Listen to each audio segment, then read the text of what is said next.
OCF. Happy May to you all. It's hard to believe it's already May. Hope you're all well, and kids, I hope you had another good week at school, your virtual learning or remote learning. Just hope you're all doing really well. So as I mentioned last week, we're going to start off these videos by talking about our thankful journal and also reviewing our verse from last week. And I'm super excited to have some special guests, some friends with us, who you're going to get to see share their journal and recite the verse. So first, we are going to hear from Anastasia and Jude Osgood, and they are going to share from their thankful journal. And then after that, you are going to get to see JD and Izzy as they recite the verse from last week. I'm Anastasia Osgood, and I'm in the 5th grade, and this is my thankfulness journal. You can decorate the front like I did, and there's a heart across. You can put dates on every day that you write it. You can put that date. When you're writing, you have a choice to use pencil or fancy pens. Fancy pens is what I would suggest. And then, of course, we can't forget, you write what you're thankful for. My name is Jade Osgood. I am thankful for more time to read and be at home with my family, and I get to see Eli on FaceTime meetings. And this is the book I'm reading. Harry Potter and the Prisoner of Azkaban. The Prisoner. And the Bible. And the Bible.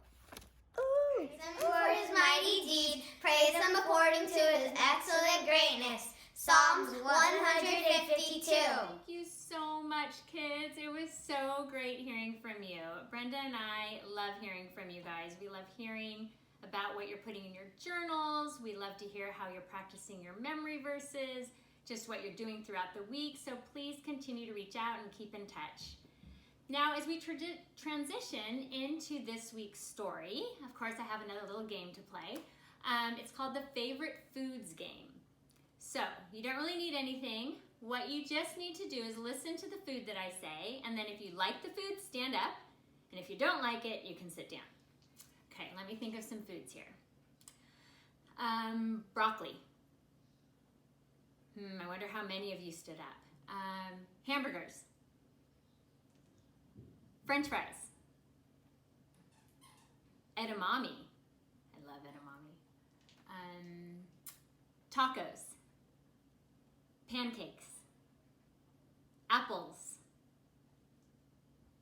What else? Brussels sprouts. Salad. Ice cream. Hot dogs. Steak. Fish. Okay, that's what I can think of for now. So, I don't know about you guys, I actually like all those foods. It's pretty hard for me to find a food I don't like. And thinking about all those foods makes me a little bit hungry. And that kind of leads into this week's story, because in this week's story, Jesus was teaching and healing people, and the people all around him started to get really hungry. Now, my family, like your family, we get hungry every day. Typically, we eat breakfast, lunch, dinner.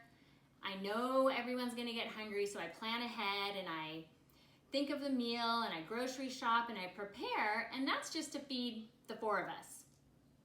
Sometimes if we have another family, I'm feeding more. Maybe at a holiday gathering, maybe there's 15 people that I'm feeding. And that to me is a lot. Well, Jesus, guess how many people were hungry and how many people he needed to feed? 100? 200? 500? 1,000?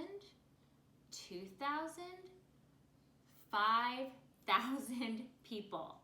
I can't even imagine. And that is where, of course, the miracle comes in. In this week's story, you're going to hear about another miracle that Jesus performed and how he managed to feed 5,000 people.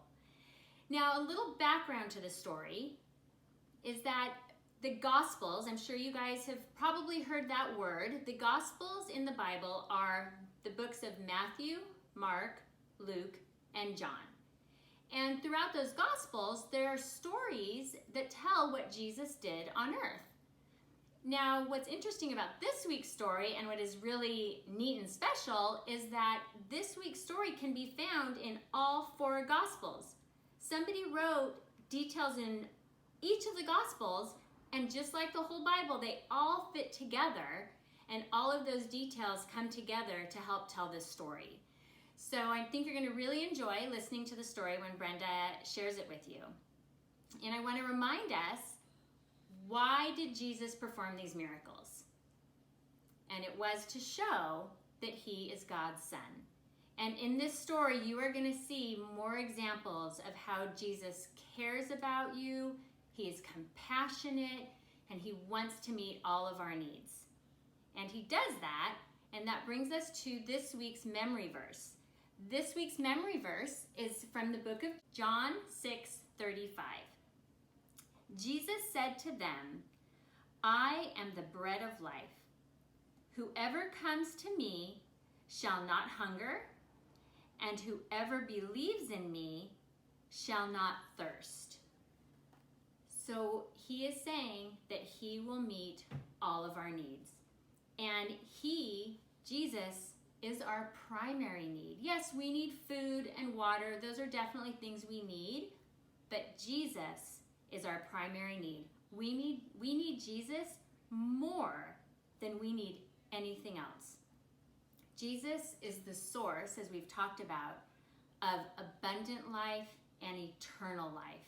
Jesus is the one who forgives us, and by believing in Jesus, that is how we have a right relationship with God. So this verse I really, really love, and I love that it just reminds us that Jesus meets our needs, and Jesus is who we need. So I'll repeat the verse one more time, and then I also, again this week, will put out a sheet that you can kind of cut the verse apart and put them around your house and practice learning them. But once again, the verse is, Jesus said to them, "I am the bread of life. Whoever comes to me shall not hunger, and whoever believes in me shall never thirst." So look for that verse that's attached in this email. And as well, we've got some activity pages. We have a hidden picture page. We have a little crossword puzzle and a list here of needs and wants. We have a journal page. We have a coloring page that says, "I am the bread of life." It's a very detailed page. Some of you older kids might really enjoy that. And then we also have this page that you can cut out and cut each picture and play a little matching game if you'd like to. So I know you're going to enjoy this week's story with Brenda, and I hope you all have a wonderful weekend and a great week until I see you next time. Bye.